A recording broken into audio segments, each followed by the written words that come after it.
Welcome everybody to another Industry in Transition Zoom call with our friend Rob Bartenstein, CEO of Kestra Private Wealth. Welcome, Rob. Hey, Tony. How you doing? Good to be here. Well, I know you're a Virginia boy, so this is the Virginia background. I'm promising you in the back. I'm appreciating the background. It's making me a little homesick. All right. Well, as you know, this time of year it's usually pretty dry here. We've had rain straight through, so I mean everything is just it's like June. Everything is super green. That's kind of cool. Beautiful. So speaking of which, it's been a strange year for a whole bunch of reasons. You know, you and I sort of gone around a little bit, talked about what's going on with pandemic and how it's affected our industry and what we're going to take out of it, what's going to come out of it on the other end, the next steps. And one of the things we talked about as being really potential game changer for us was real estate, because right now people are sitting at home. They're not in their, you're in your office, but I don't know how many people are there or not there. Right. But have that. And I know that it's part of your, game plan. When you bring guys in, one of the things you talk about is real estate, and not everybody does. So I guess the two things, where do you see it going for advisors, post this thing? What have you heard during this thing? And then how is that going to maybe change what you guys are doing, or maybe it won't, or maybe it's just a real benefit to what you guys are doing. So I got a bunch of questions related to this. Sure. Yeah, no, that's a really hot topic right now, real estate in general. And there's a great debate going on about the relative value of real estate in our space. And I think from my perspective, look, we've got upwards of maybe even over 60,000 square feet of real estate around the country now, but we do that in increments of about 2,000 square feet. So, not all of our offices are that size. Some are larger, some are smaller, but, we joke that sometimes we feel like we're running a mini REIT, which wasn't the job that we had envisioned running when we started the firm, right? But it's a great value add. Now, would I like to do less of that? I mean, on some level, I think I might. So this notion that real estate may be less important in a go-forward world than it has been up till now has a certain amount of just emotional appeal to me. But I think the reality is a little different than that. So the way I look at this situation, I think this issue plays more at the margins than at the core. And what I mean by that is, if I had 40,000 or 50,000 or 60,000 square feet all in one place, I'm probably looking to downsize. Now you're getting at it, which is in my mind, especially when you were first describing it, that's where I'm sure a lot of indie firms are, a bunch of offices across the country, not as centralized as some people. But a lot of firms, even indie firms and hybrid firms, are fairly centralized. They may not have 40,000 square feet in one location, but they've got 10 or 20. And I know some decent sized independent firms that you would know too, that were looking in Manhattan at 75,000 square feet, and now we're thinking 30,000. Yeah, I would agree. No, I would agree 100%. In fact, I've talked to people who run businesses that sit in 5,500 square feet who are saying, we're going to 3,500 on the next renewal and things of that nature. So I think it's obviously it's a question of how much scale do you have at one place at one time, and because people are going and have already sort of, evolved into a more in and out of the office tempo. So maybe I'm going to come in Tuesday, Wednesday, Thursday, but I won't be in the office on Friday and Monday. Maybe we have 10 people in our firm and only 5 will be in at any given time. So how much space do you really need? Now that's a completely different. What's the structure of that space? No, I totally agree. Right. Is it communal? Is it, we're probably getting what we're probably seeing, and this is at least where we're thinking about it for ourselves here. We're seeing a desire to do more communal space that's more hotel-y, where people can slide in and out of the same desk and it doesn't really matter who sits where. But I think that what that question is a bit of a math question. So in any independent practice, real estate and staff costs are going to be two of the biggest numbers on your P&L. And so there's advantage to being able to try and trim some of that out. And certainly if you can, you probably want to, and you should. That's a different question from, do financial advisors need physical space, right? Which would be like, no, I'm just going to work from home. I'm going to do it virtually. And how about this question? For when you and I started in this business way back, when this was happening, you wanted to have a appropriate physical presence, so you didn't look like you were Bernie Madoff or fly by night. Right. Coming from a wirehouse, you wanted to have a nice office, and you wanted it because your assumption was that's what your clients would be comfortable. Correct. Yep. That ethos is a little bit different now than it was. It's almost funny the way clients are like, what are you spending my money on this for? Well, yeah, we've had 10 years of adoption of things like Zoom and Teams and other sorts of video conferencing in the last 6 months, right? So we really accelerated the curve on that. And I think clients that might not have been comfortable with that a year ago, all of a sudden feel like that's one of the best deals that they've got going. They don't have to come down. They don't have to look for parking, et cetera, et cetera. Sign online, all that stuff. Right. And look, there's an entire segment of our industry that is based on online only. I mean, pick any of the robo apps, pick any of the financial planning apps. You're never going to see a person, and that's by design. And they don't need a brick and mortar location either. But I will say this: I think if you intend to be a financial advisor, a financial planner, and you intend to be integral to your community and all that, the way we've sort of traditionally understood the business, there is a need for physical space. Like I think we can't go so far around the bend here that we say, we're going to go virtual and I'm going to work from my den and nobody's going to mind. I don't think that equation really adds up. That's why I say that this is kind of a math equation or a math problem. And it's an issue that operates a little bit at the margins of our business. But if you're in, if you've got 4 people on your team and you're in 2,000, 2,500 square feet, I don't really, I don't know what you can do there. I don't know that there's a ton of modification or economic gain to be garnered by going down to 1,500 square feet. Maybe some, but. The only interesting, just based on what you're saying, I'm just totally speaking off the cuff here. If I was, maybe running a firm, I had a bunch of independent advisors, like you said, with 2,000 square feet, on one boulevard, 2,000 square feet, another 1,500 square feet on another. Maybe the firm just takes 2,000 square feet in the middle, puts the maybe no, there's that I totally agree with. I think the only point I'm trying to kind of get to is I don't see a world in which our friends, our peers, yours and mine, operate in an environment that's completely devoid of physical space. I think, that it's one thing to have a .com, pick it, custodian or whatever app.com relationship with several $1,000s. It's totally different to have multi-million dollars in a relationship that has no physical locus where you can go and meet face to face. I agree.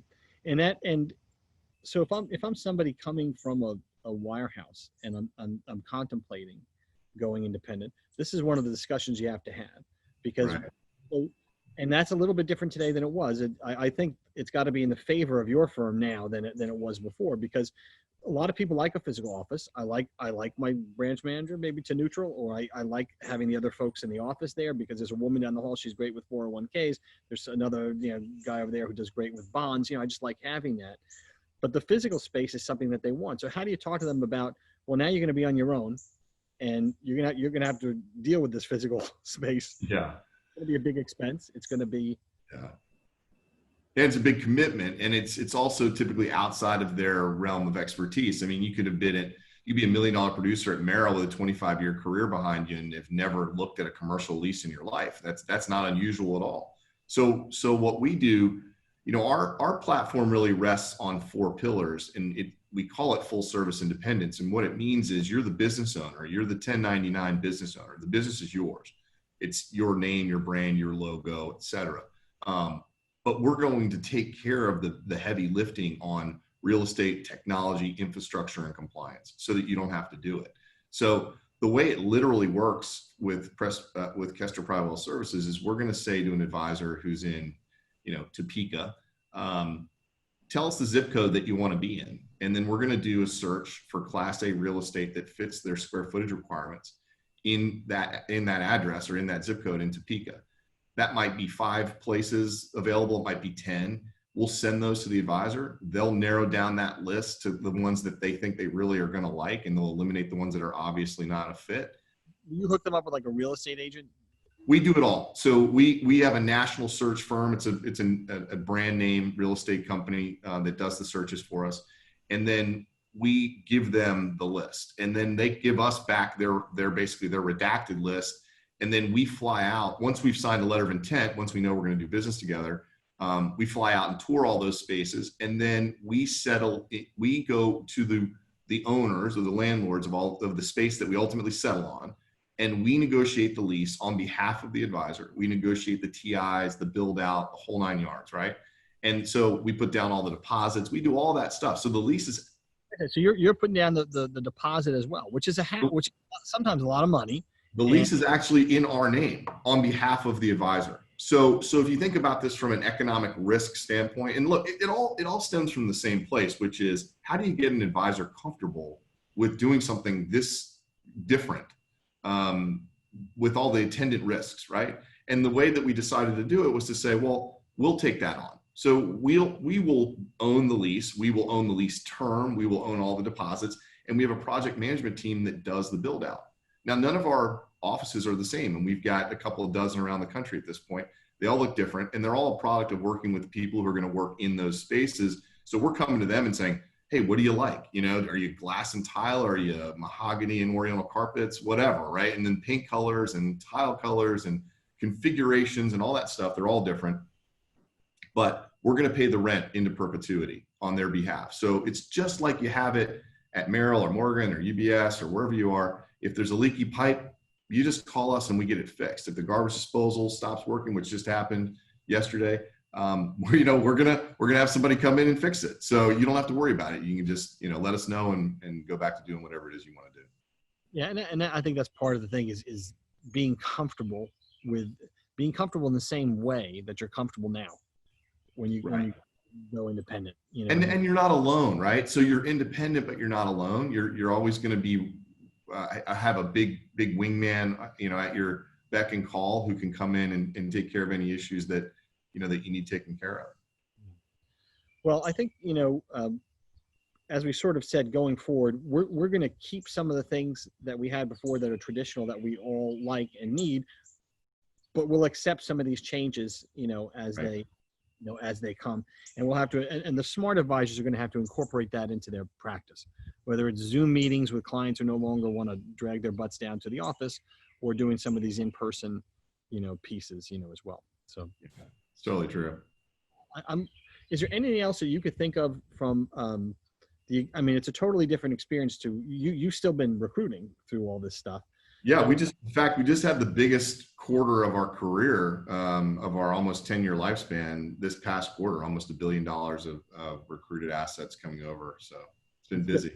How was that all Zoom? How much was it any in person? How did it work as a practical matter? Yeah, it's challenging because it's not in person. And frankly, I don't think anybody prefers that. I certainly don't. And in our experience has always been to rely on the relationship and the connection that we have with all the advisors that have come aboard. So it feels a little different in that regard. And it's suboptimal, but it works. And I would say for the most part, we have a very long sales cycle, as you know. And so it's this is not selling Honda Accords at volume. This is yacht sales, if you will. So it's a long sales cycle. We get to know people, they get to know us, and we come to a meeting of the minds about whether or not we're a fit. And so fortunately for us, much of the relationship that would have came across in the prior quarter, those were all set in person. Those relationships were built in person. Now we're in a different world in Q3 where we've got maybe one or two or even three teams that we've never physically been in the same place with, which is just, it's an unfathomable kind of thing to imagine. I talked to Cheryl Penny the other day doing this Zoom call, and we were talking same topic. And out of the first 40 teams that joined Dynasty, he slept in the guest bedroom of 35. Yeah. That's what you're. And now they've had a big quarter too with recruiting, and he's and it's all just like this. Yeah, it's amazing. And look, what it is a testament to is to the adaptability of advisors. First of all, I mean, I think we're all highly adaptable, and we're doing what needs to be done to keep the business moving forward and to help people get to their goal, which is that freedom and independence and business ownership. So we'll get there. And this is what I keep saying to people too, like someday this will end, and someday we will be back to whatever normal is. And we'll be back to having dinners and back to spending time with each other and spending the week or the night in the guest bedroom and, all that kind of stuff. It'll sort itself out. I mean, we got to remember this is a moment in time, and it's not a permanent situation. So, but people are still making those big decisions, during this because life goes on, right? That's right. Yeah. They got to want to do what's best for their clients and all that. I'm just taken by the acceptance factor, the acceptance of the clients in this situation. And of course, there are some advantages to moving during a pandemic because nobody's looking over your shoulder. You're in your house. Right. You can have a call with Kestra in the middle of the day, and that's the way it is. And the clients, the acceptance of the clients is really a factor that I don't want to say amazes me, but it's because I know the good advisors, you and I both know this. This is for firms as well as for advisors. If you're a jerk, your clients are jerks. And if an advisor's a jerk, you don't want him in your firm because his client's going to be jerks. Right. For the most part, I'm assuming you're talking to nice people. So the nice people have nice clients. They're very connected.